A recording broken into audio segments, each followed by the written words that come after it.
a moment ago, the sun was shining, very warm through the windows. Now the shades are down and the sun is gone.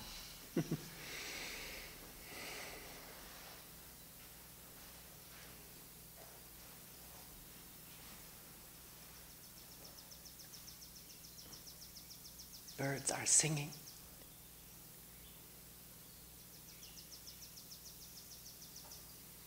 Are we here with it all? Maybe somewhat tired? Then that's there. What is tiredness when we don't give it a name?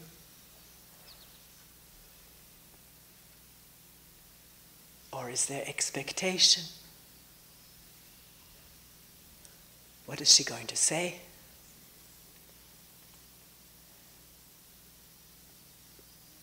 I don't know myself yet. But what comes to mind at a moment of flipping in the memory, what people have said and asked recently,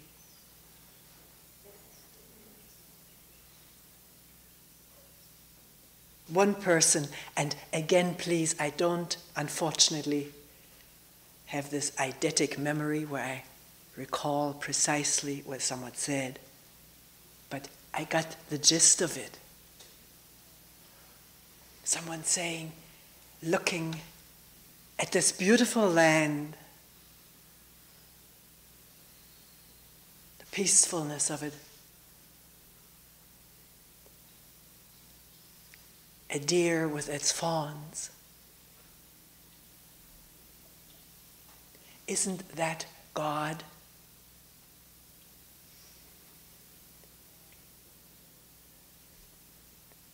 I used to think of God in different terms, the person continued. And then I dropped it all together with becoming a Buddhist. But it comes up again. In this openness of looking and listening and being here. And you never speak about it. Why don't you ever talk about that? God or the sacred.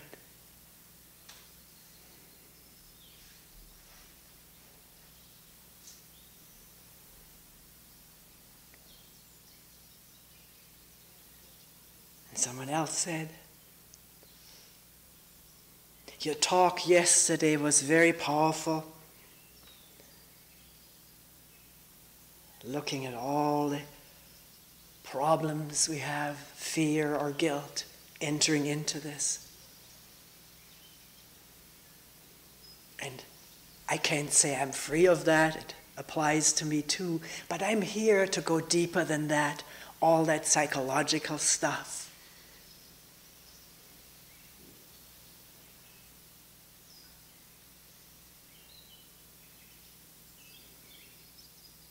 Go beyond it. And someone else said something like this. I heard a tape of a Advaita teacher, Hindu teacher here, who speaks of transcendence, and you're at the opposite end of it.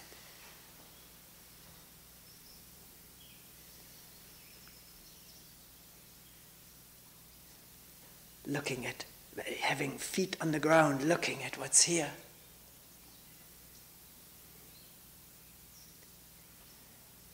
And someone else said, all this stuff, I have to look at it. I have no choice, I've got to look at this.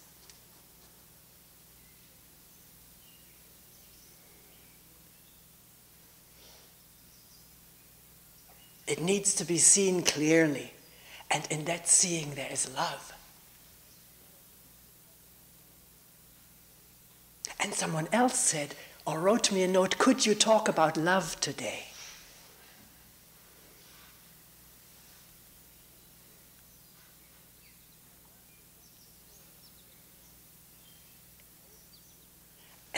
I also just this morning read about an old sage who died at the age of 93. He was born in Denmark. His name was Sunyata, given to him by Ramana Maharshi. He never studied, he never worked, he never made an effort. He was always there.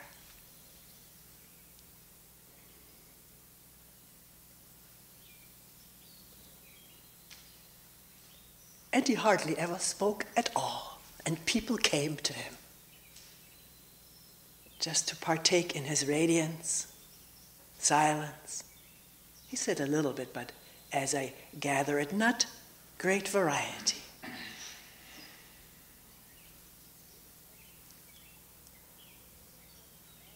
And it seems so tempting to manifest all of that, what we talked about, and not have to talk about it.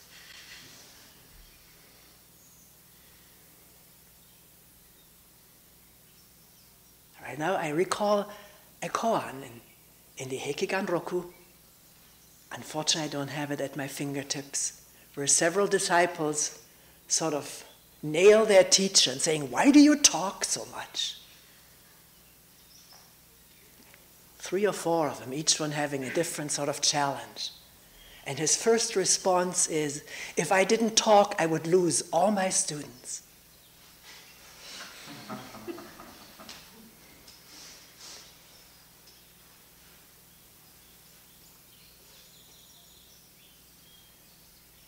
So, what are we going to talk about?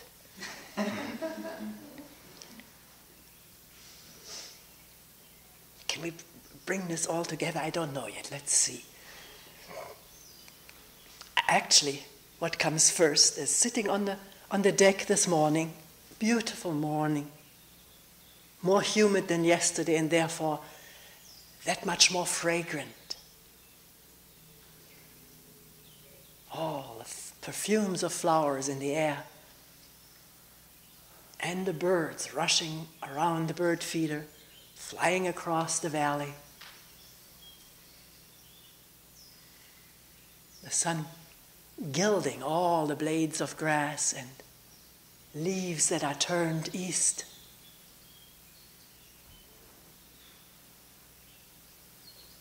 Coolness and a bowl with milk and honey. Yogurt it is really. But that milk and honey word, was it that? I don't remember. Brought the thought, this is paradise. Plain and simple. And then thought, as it usually does, spinning on. Thinking, why did we ever leave it? And then the remembrance of eating of the fruit of knowledge, the knowledge of good and evil, and being thrown out to explore that knowledge. And now we're back, are we? We're back with our suitcases full of accumulations. Not just suitcases, all over and through the body. Accumulated knowledge and memories.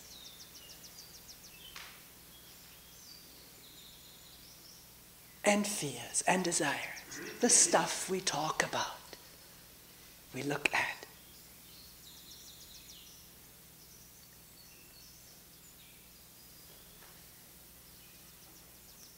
That's what the return to paradise seems to bring with it. Looking at all that stuff.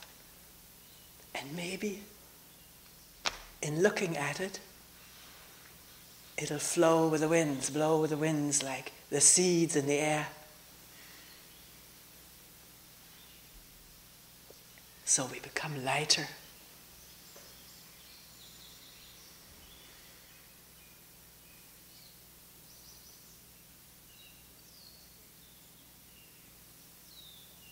So, does one or does one not have to look at the stuff which is carried around in this body-mind?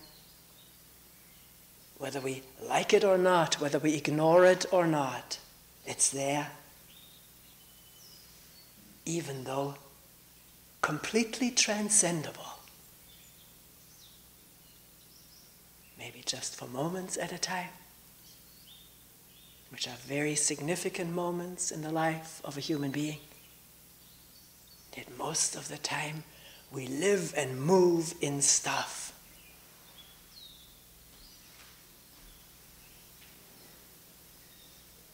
I think I related it recently in a retreat. I don't know whether it was here or abroad.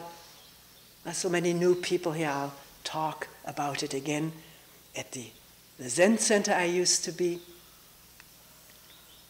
20 years ago, my teacher asked me during the time that he was away, 3 months at a time, could I give some talks? Because people had told him that when he's gone out of the door, down goes the energy. That was reported to him. And somebody had suggested, why don't you ask Toni to hold some talks? Which I agreed to do with a sinking heart. I've never felt I was a public speaker. Shy, butterflies.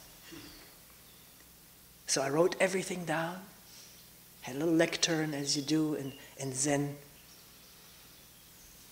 in Zendo for the talk, lectern with a light, and everything was written down, so I was fairly safe. But that's beside the point.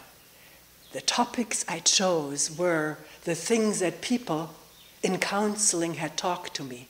I'd also, previous to that, been asked to do counseling with people because the teacher, as is tradition in Zen, felt that personal problems, psychological burdens, did not belong into Doksan, which is the meeting between student and teacher. Student has to enter free of that stuff, so someone counsel them ahead of time.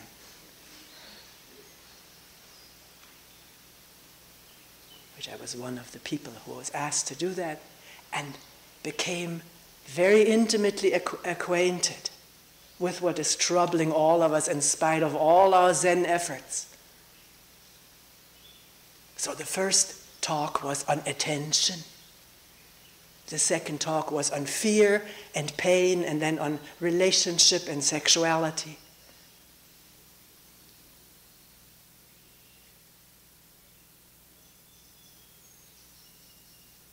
And the talk was usually 20 minutes long and then opened up for people to ask questions right in the Zendo.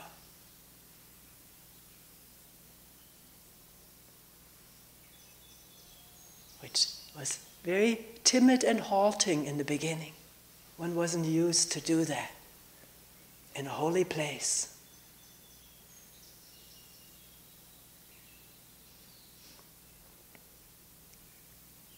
But there was a real felt need, even though giving talks was not cherished, but there was a felt need to address these things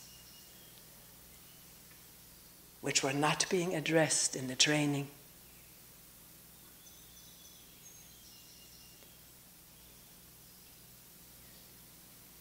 At the beginning of each session, which was the name for retreat, the teacher admonished students not to allow to give way to negative feelings.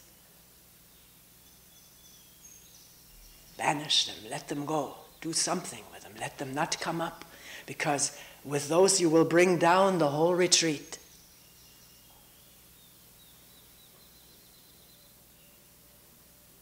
And is that what we're doing here, bringing down this retreat by facing what burdens each one of us to some degree or another at one time or another very deeply and smogs up the perception. Not just smogs it up, it can distort it. Our fears distort our hearing and looking to such a degree that we cannot relate to each other lovingly, normally, lightly, undistortedly. not relate to each other, not relate to ourselves or to the nature around us, because of all the pollution through fear, anxiety, greed, anger, all of these things being listed in trance and things, but you try to go beyond all of that stuff with your core and try to get through mu. Use mu to cut off all the rest of the stuff.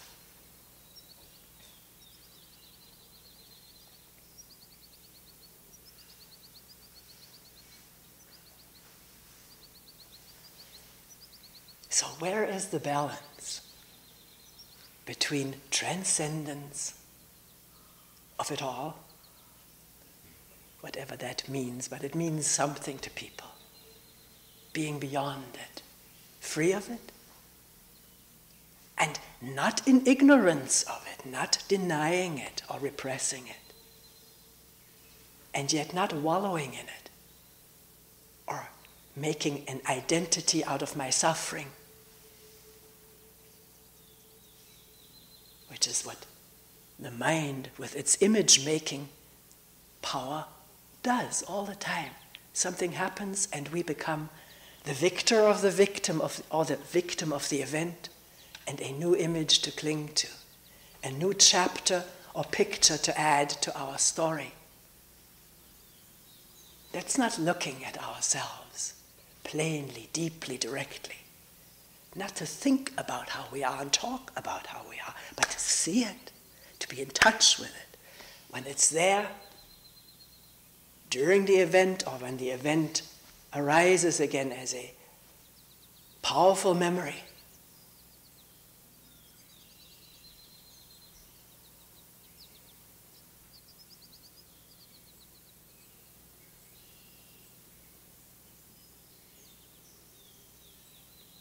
Because how can we hear the birds sing when there's fear or hatred in the heart?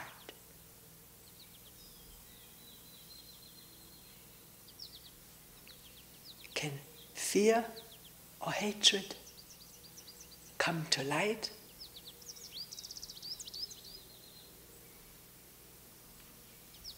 At first, very likely with feelings of guilt, because the picture of ourselves as not being fearful or not being hateful, not being greedy or angry, is so strong, so powerful.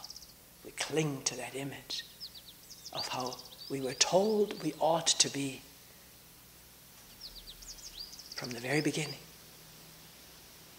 So there's, at the start of looking or allowing things to appear, there's conflict with what appears, what is manifesting. Hateful thoughts or greedy feelings. Conflict with them because of the image. But we look at the image too. Its power and its illusoriness has nothing to do with reality. And maybe when that is glimpsed here and there, it's all right to look at what comes up.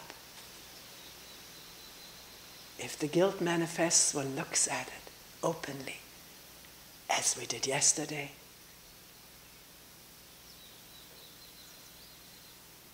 And we'll look again and again and again. That's the beauty of looking. It can always be fresh.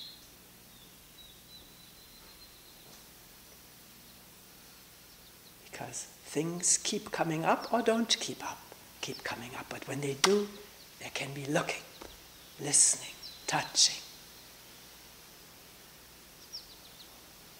blown by the winds.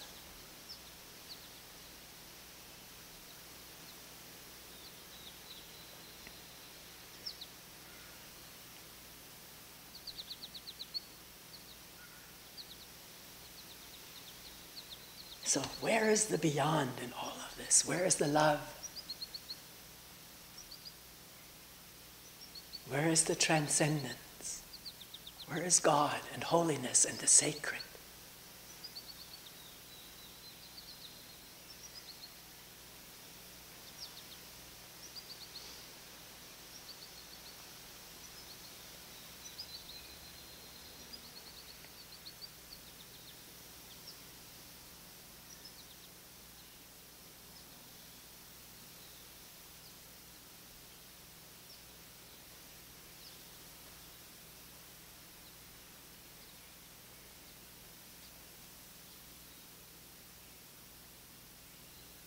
Why don't I talk about it more? I was wondering about this since somebody asked me. Of course, there are all kinds of practical reasons. The mind so quickly makes a symbol out of something. A word becomes a repeated formulation, detached from it what it really is pointing at, and becomes its own source of inspiration.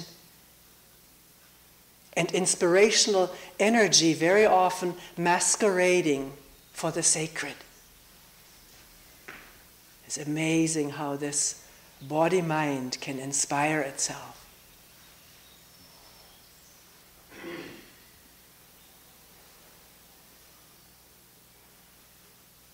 Through mediating symbols. Verbal, musical, pictorial.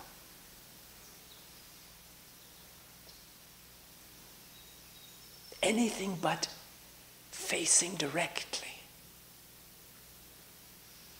with no mediation, but anything which is immediacy, no mediation.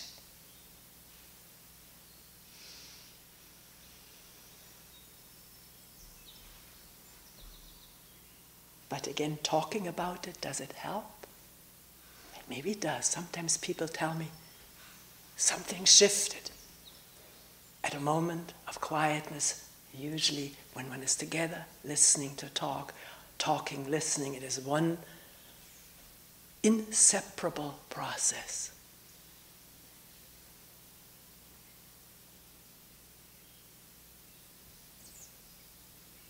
So now the question is this: is it possible that in the talking, in the listening, in the looking,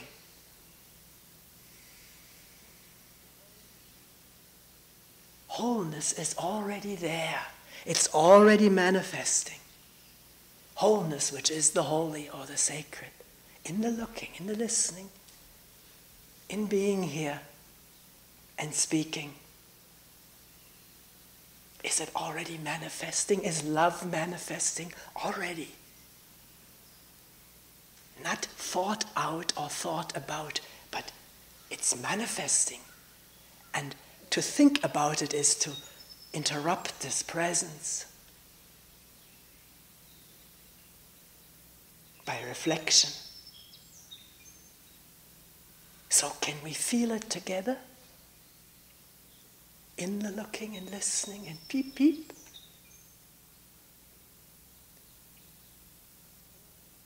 The breathing and winding and warming and cooling, not the words, not the sensations. It's not just sensation.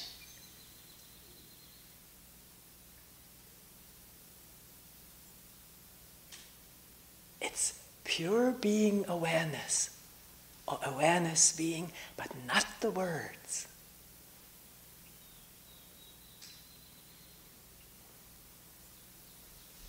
Words are okay, and they don't need to hinder.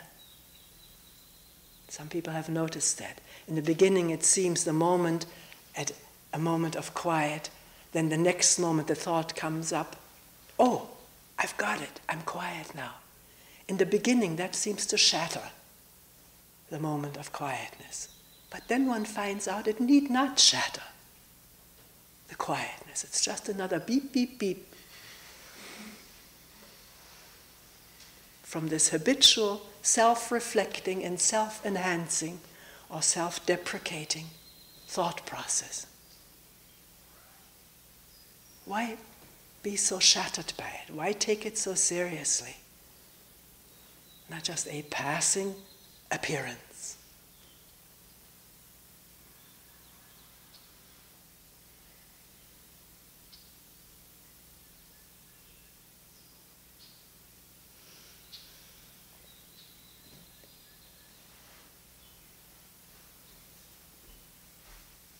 I am incapable, truly incapable of saying what the sacred is or talking about it. It's not, as far as my capacity is concerned, expressible in words.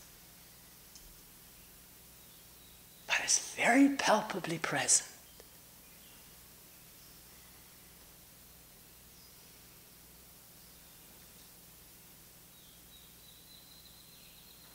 And love the moment you want to define it or describe it. Give examples of it. It's thought mode, talking mode, thinking mode. And yet, someone said, in looking at all of this painful stuff,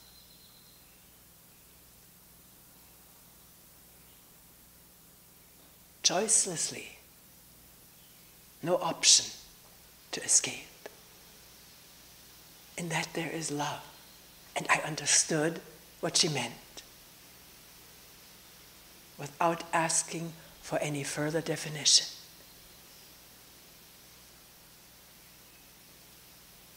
So, since a definition is being asked for, can one carefully say that in being completely, wholly, with whatever there is, from moment to moment, may possibly manifest love. Not necessarily then we go look for it and we say, well, it didn't happen for me. I was one with it, but anything but love. So let's step lightly with all of this stuff. See, the more one says to, the more is put into the expecting computer. And yet, wonder of wonders, we do come upon things in spite of the computer, because it may be quiet. That happens too in the course of a 7 or 10-day retreat. Some people say it's better to have 3 weeks or 3 months or 3 years or 3 times 3 years or one's whole life to spend in silence, quietly. Then the mind may slow down all of its own because of very little input, very little challenge. I can't speak about it really because the duration of retreats here is 10 days. Not experienced anything longer. But it may not even take 10 days for the mind to slow down. It can slow down immediately. Or it takes a while. It doesn't matter really.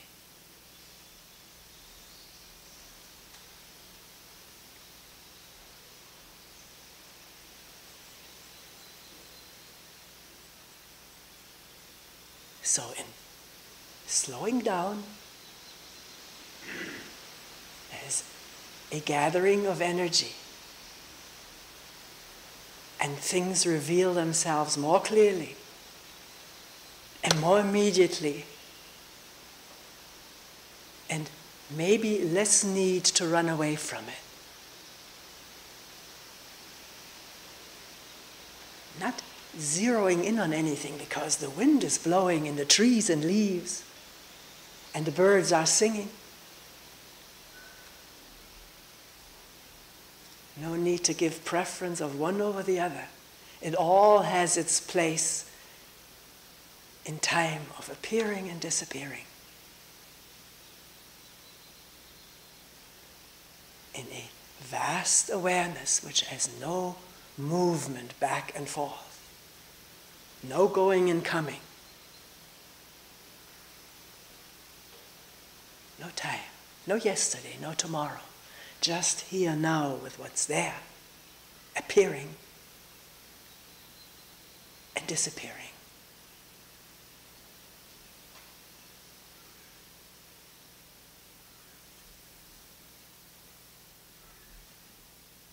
So, choicelessly, unconditionally in touch with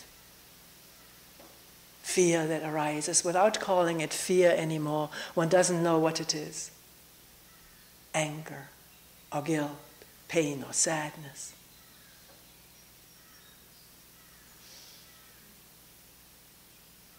Unconditional presence is the ending of separation.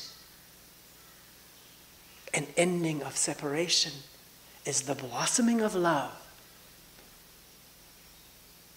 for all and everything, for living on earth.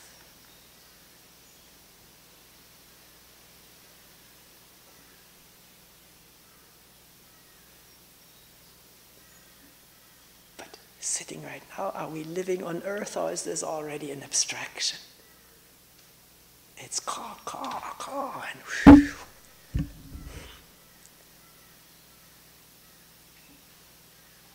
And breathing and peopling and listening and being and not being. Nothing to cling to, no existence to assert or to protect.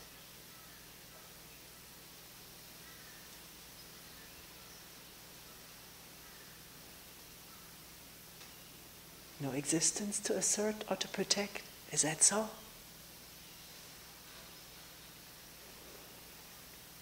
Or is there a clinging to me, my existence? Then to see that with the cawing crow. Not what do I do about it. That's not necessary. Awareness takes care of everything in an unfathomable way.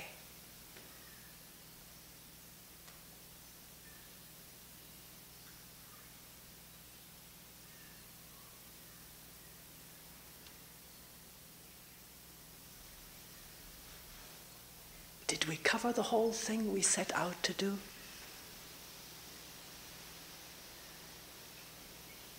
It was covered from the very beginning.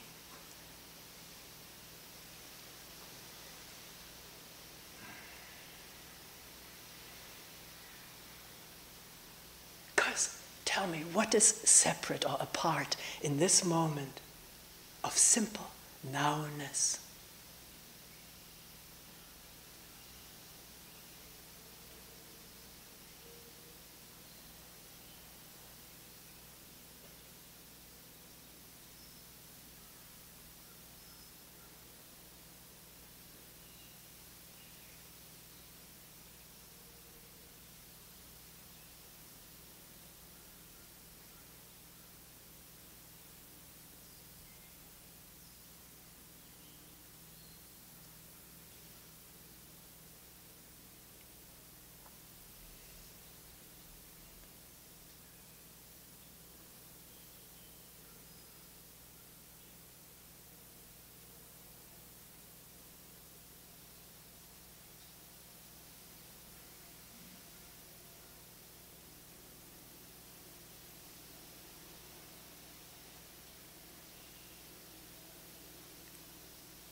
We will end here for today.